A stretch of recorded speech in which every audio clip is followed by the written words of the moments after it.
영상은 승진 독후감 쓰는 방법에 대해서 여러분께 말씀드리려고 합니다.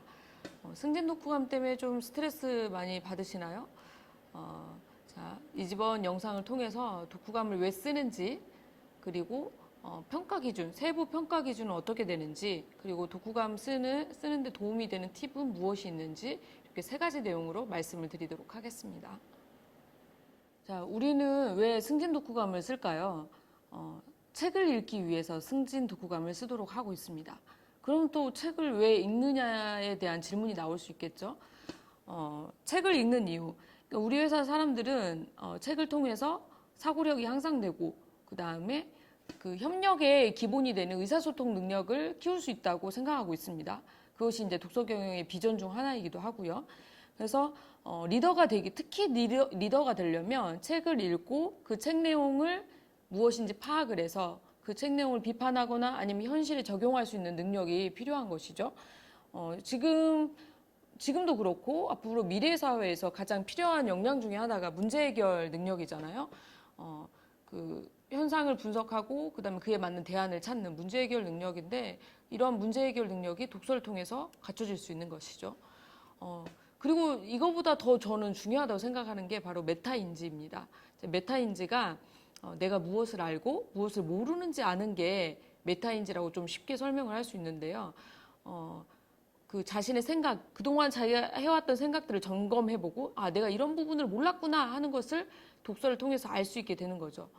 그러니까 저희가 경험이 많아질수록 사고가 경직되기 쉽잖아요. 내가 알고 있는 게 전부라고 생각하기 쉽고, 그런데 책을 통해서 몰랐던 걸 알게 되는 거죠. 그래서 나와 다른 사람, 그리고 세상에 대해서 알 수 있게 되는 게 독서의 가장 큰 유익이라고 할 수 있습니다. 그래서 이제 이렇게 책을 잘 읽고 책에 대한 독서의 유익을 알게 되면 독후감 쓰기가 쉬워집니다. 여러분이 독후감 쓰기 어렵다 하면 뭐 여러 가지 이유가 있겠지만 이럴 수 있어요. 책은 제대로 안 읽고 독후감을 쓰려고 독후감을 잘 쓰고 싶고 이렇기 때문에 쓰기가 어려울 수 있습니다. 거꾸로 하셔야 됩니다. 책은 잘 읽고 열심히 읽고 독후감은 대충 쓰세요. 그게 핵심입니다. 승진 독후감 평가 기준에 대해서 말씀드리겠습니다. 간혹 독후감 평가를 받고 이거 독후감 평가가 주관적인 거 아니냐 하는 말씀을 하시는 분들이 있는데요. 물론 뭐 사람이 하는 거니까 뭐 100% 객관적이다 이렇게는 말씀드릴 수 없지만 평가 기준에 의해서 평가를 하고 있기 때문에 객관성을 확보하고 있다고 말씀드릴 수 있겠습니다. 그러면 이제 평가 기준이 뭐냐? 지금 승진 독후감의 평가 기준은 세 가지입니다. 첫 번째는 책 내용 이해, 두 번째는 감상 및 적용, 세 번째는 글의 구성입니다. 그럼 이제 이 세 가지에 대해서 조금 더 하나하나씩 좀 자세하게 설명을 드리겠는데요. 먼저 책 내용 이해인데요. 책 내용 이해는 이 지금 독후감을 쓰는 사람이 책 내용을 잘 파악하고 있는지, 책의 핵심 내용을 잘 파악하고 있는지를 보는 것입니다. 그러니까 여러분이 평소에 독서 경영에서 쓰는 독후감보다는 그거는 좀 이렇게 자유롭게 쓰시면 되지만 승진 독후감에는 평가를 받기 때문에 평가자에게 내가 지금 이 내용을, 책 내용을 잘 이해했다. 내가 이해한 내용을 잘 표현을 해주셔야 돼요. 그래서 분량도 조금 어느 정도는 필요하겠고 그 표현을 할 수 있는 정도의 뭐 그렇다고 막 2장, 3장 이렇게 많이 쓸 필요는 절대 없습니다. 책의 내용에 따라서 그리고 쓰고 싶은 내용에 따라서 그 분량은 정하시면 되고요. 하지만 충분히 표현을 해주셔야 된다는 거죠. 책 내용을 잘 이해하고 있다는 것을. 그래서 이제 그 지난번 영상에서 말씀드린 것처럼 종합하는 거, 책의 전체 내용을 종합하는 내용이 여기에 이제 들어가시는 게 좋습니다. 그 다음에 이제 두 번째 요소인 글의 감상 및 적용. 이 부분은 자, 이제 같은 책을 읽었지만 각자의 관심사나 그다음에 현재 처한 상황에 따라서 감상이 다 다를 수 있습니다. 이게 이제 독후감의 어떻게 보면 매력이라고도 할 수 있어요. 그러니까 1000명이 같은 책을 읽어도 1000개의 감상이 나올 수 있는 거죠. 그래서 이제 이 감상 및 적용에는 본인이 이 책을 읽으면서 어떠한 생각이 들었는지, 또 뭐 이런 건 새롭게 시도해보고 싶다 뭐 이런 내용이 들어갈 수도 있고요. 책 내용이 어떤 점에서는 좋았고 어떤 점에서는 아쉬웠다 이런 내용들을 쓸 수가 있겠습니다. 적용할 점을 찾는 게 이제 좀 필요한데, 이제 적용할 점을 좀 찾기가 어렵다면 책의 승진도서 분류표를 한번 참고해 보실 필요가 있겠습니다. 승진도서는 크게 핵심 가치, 개인의 성장, 일하는 방법으로 구분이 돼 있고 그거에 따라서 또 세부 분류표가 되어 있거든요. 그래서 그 점을 참고하셔서 여기에서 한번 적용점을 찾아봐야 되겠다 이렇게 참고를 하실 수 있겠습니다. 물론 이제 책이 좀 아쉬운 점이 많거나 정말 마음에 안 들 수도 있어요. 승진 독후감 쓰려고 읽었지만 이제 그럴 경우에는 굳이 막 좋은 척 하시고 좋은 척 좋았다 막 이렇게 쓰실 필요는 없고 좋지 않았다면 그렇다고 쓰시면 됩니다. 그래서 왜 안 좋았는지 그 대신 이유를 밝히셔야 되겠죠. 책에서 뭐 완성도가 어떤 부분에서 떨어졌다거나 아니면 저자가 내가 궁금했던 점을 해소해주지 못했다거나 이런 아쉬운 점을 쓰시면 되고요. 사실은 그 점을 쓰는 게 더 중요하기도 하고 더 어렵기도 합니다. 네. 그 다음에 맨 마지막 부분은 이제 글의 구성인데요. 글의 구성은 앞에 두 가지보다는 비중이 조금 떨어지지만 또 이 치명적인 실수를 하지 않았는지 이렇게 퇴고를 한번 하시는 부분이 되겠습니다.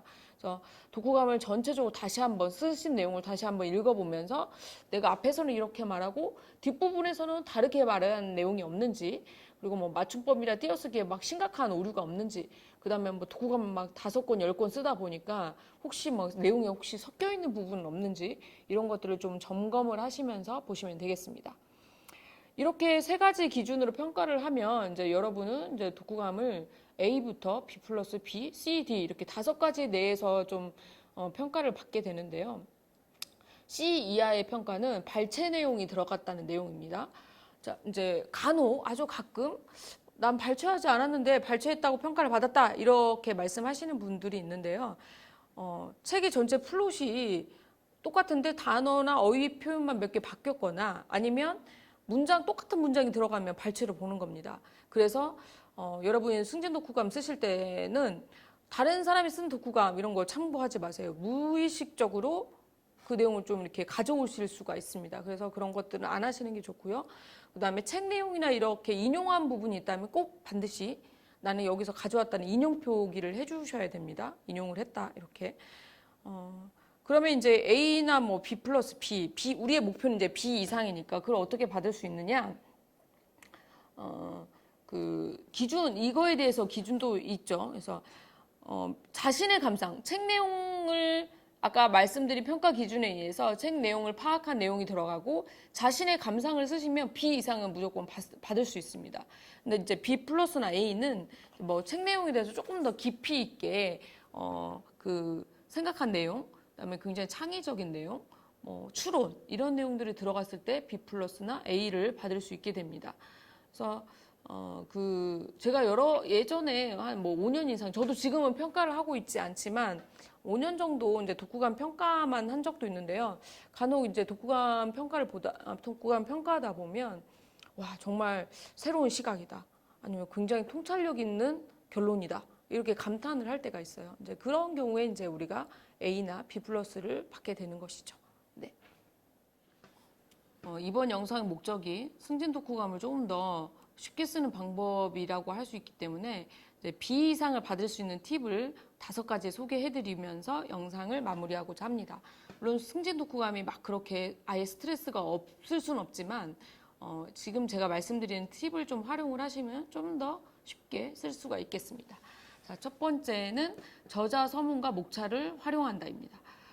책을 읽기 전에도 책을 선택할 때도 우리가 저자 서문이나 목차를 보고 선택을 하지만 독후감을 쓰실 때도 이 부분을 한 번 더 점검을 하시면 맥락 파악에 도움이 됩니다. 거기에 이제 그 흐름이 전체적으로 보이기 때문에 그런 것이죠. 그래서 저자가 서문이나 이제 뭐 프롤로그라고 해서 그 부분에 밝힌 부분, 내가 앞으로 책을 이렇게 이러이러한 문제를 밝히겠다라고 한 부분이 잘 설명이 되었는지 같은 것들을 보시면서 독후감을 쓰시면 되겠습니다. 그다음 두 번째는 비문학은 핵심 개념과 용어에 그리고 소설은 인물에 집중한다입니다. 비문학 책은 이제 그 저자가 전달하려고 하는 핵심 개념을 계속 반복해서 노출하게 돼 있거든요. 그래서 그 부분을 잘 파악을 하셔서 쓰는 게 필요하고요. 그다음에 소설은 인물, 어떤 인물, 주요 등장 인물들 누가 나오는지, 어떤 사건이 벌어지는지 이런 것들을 보시면서 줄거리를 정리하시고 그 중에 내가 좀 주목한 인물이라든지 그 사람의 행동이라든지 그 사람이 했던 말이라든지 이런 것들에 좀 감상에 적용을 하시면 되겠습니다. 자, 세 번째는 책을 읽고 바로 쓴다입니다. 그건 왜 그런지 너무 잘 아시겠죠, 여러분들이. 네.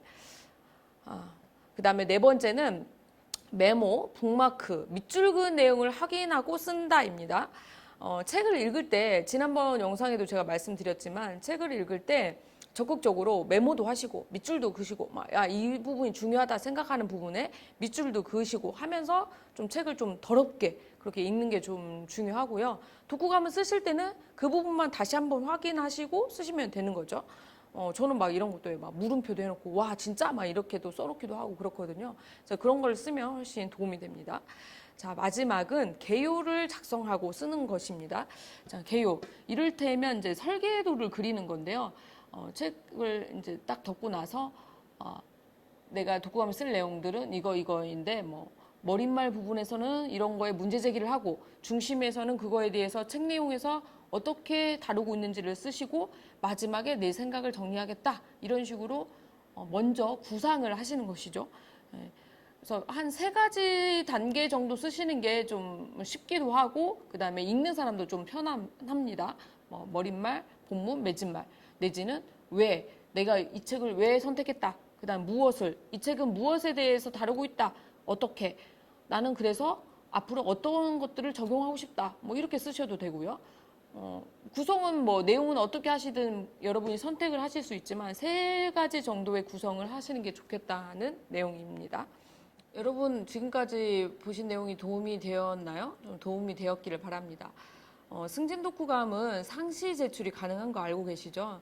물론 그렇더라도 이제 마감일에 쫓겨서 내시는 경우가 많기는 하지만 나는 뭐 때려 죽여도 막 그 절대 승진 안 할 거야 이런 분 아니시면 그 인사 시스템 안에 나눔넷에 들어가셔서 EHR 인사 시스템에 들어가시면 승진 독후감 목록도 확인할 수 있고 그다음에 제출도 가능하기 때문에 평소에 어떤 책들이 있는지 보시고 1년에 뭐 내가 승진이 아직 좀 멀었다 이렇게 하시는 분들도 1년에 한 2-3권씩 미리 읽고 독후감을 제출하시면 좋겠습니다. 네, 그 제출을 하실 때 이제 이 방금 말씀드린 영상의 내용을 참고하셔서 조금 더 쉽게 쓰셨으면 하는 바람입니다. 네, 시청해주셔서 감사합니다.